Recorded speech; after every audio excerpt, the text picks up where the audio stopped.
At this point, I today do not know what it was, in fact, that we saw.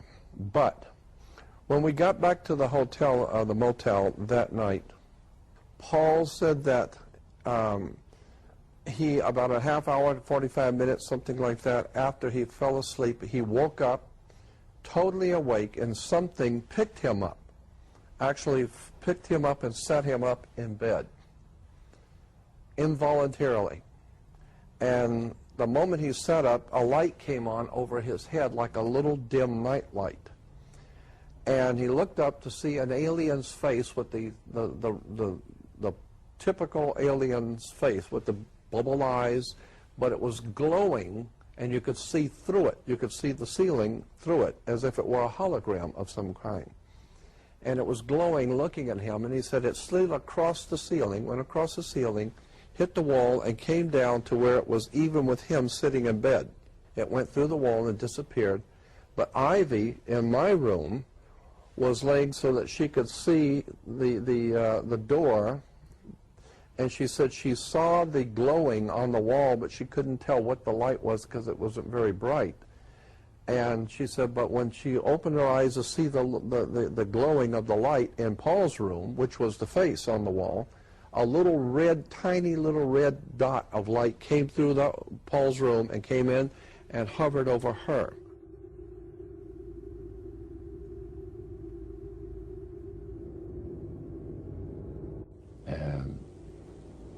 The band leader says, how long have you fellas been involved with sorcery? And he shocked us a little bit, and I said, exactly what do you mean? Well, he said, you know, what you people are doing, talking to the supposed spirits of the dead. He says, this is silly. And this man had been at the seance with you. Yeah, oh yeah. And he's telling you that it's silly what you've just done. Because see, my wife, he says, goes to the seances because she gets comfort and she gets something good out of it, good feeling out of it. And she lives for what the spirits are going to see that the future is going to be like. To me, he says, I can't bother with this stuff. He says, I want power. I go right to the source of power. And he says, how do you think that I became famous the way that I am? Well, I said, you must have had some good luck. Well, he says, there's no such thing as good luck. He says, there's either some power working for you somewhere, or you don't get ahead in this world. Not in my type of occupation. So it went from there. We got talking about spirit worship. Did it intrigue you? Or did it make you want to find out more about what exactly he was talking about? Yeah. So he said the supposed spirits of the dead that you're talking with are demon spirits. They're fallen angels. They're beautiful beings. Just set it out, just like that. Oh, yeah. It didn't make you uneasy when he said they were Well, just it shocked you a little bit, something that you first hear mentioned to you. He said, you guys have got a great future ahead of you. Because we've been told, the high priest of our society, secret society, has been told that the master has very special plans for you too. Now, what did he mean by the master? Satan. And we were interested to hear more about it. And he told us, he says, look, we worship spirits. We worship Lucifer and all his angels. They're just as beautiful as they did before they were cast out of heaven. He says there was a misunderstanding in the whole thing. He says among the inhabitants of the galaxies. And he says our master was misunderstood. Your friend, George, took you and Roland to this mansion where people worshipped the demons. Mm-hmm. What was it like there? What kind of people were there?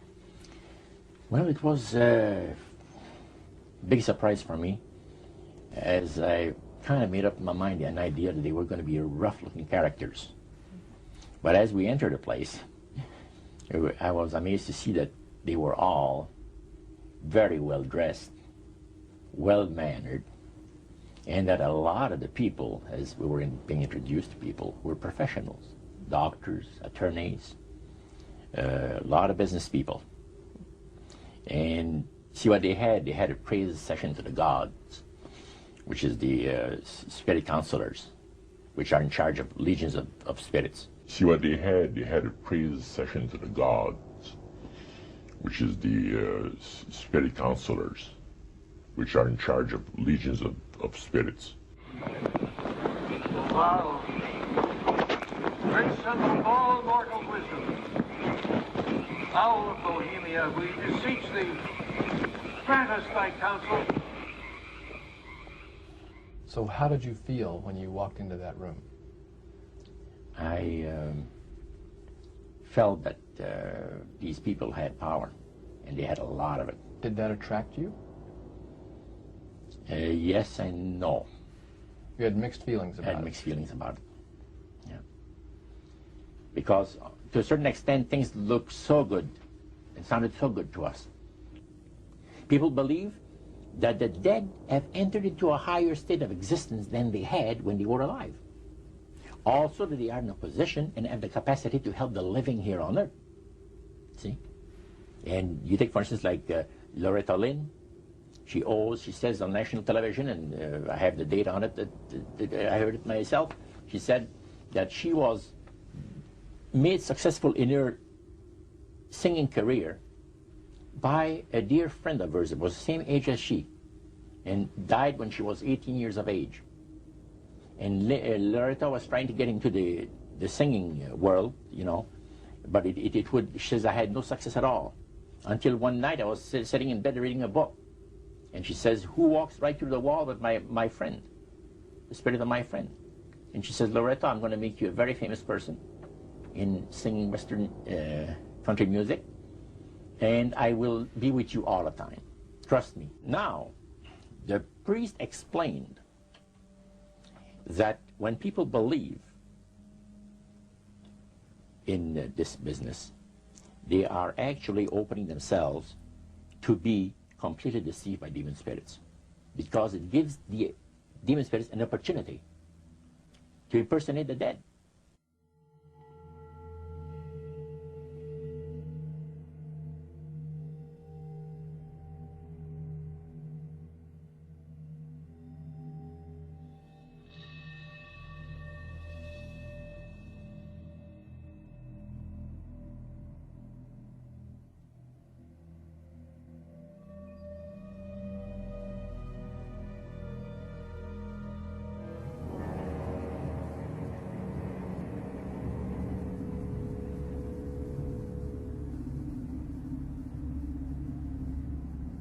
So, who are they talking to? He says, the friendly demon spirits that have always found over the centuries great delight in impersonating in apparitions departed loved ones and persons of great renown.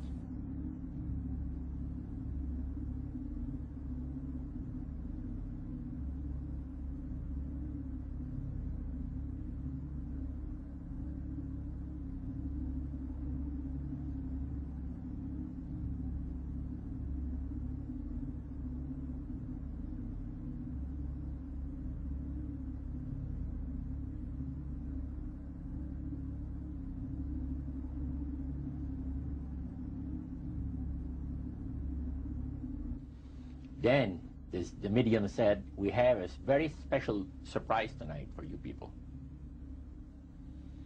A spirit will manifest itself openly here in a few minutes. And it's like a big gust of wind hit the building and right through the wall. And that translucent being seemed to come right out of the wall. How did you feel right at that moment? It's almost like my heart stopped a little bit. You know, very weird feeling. It was a lady in a beautiful evening gown, swirling. And she said to Mary, my dear sister, you are so wonderful to have asked for me. And Mary fainted and fell right off her chair on the floor. And a couple of guys jumped up and picked her up, and spirit gone. And that was the beginning of it. That's how you got into it.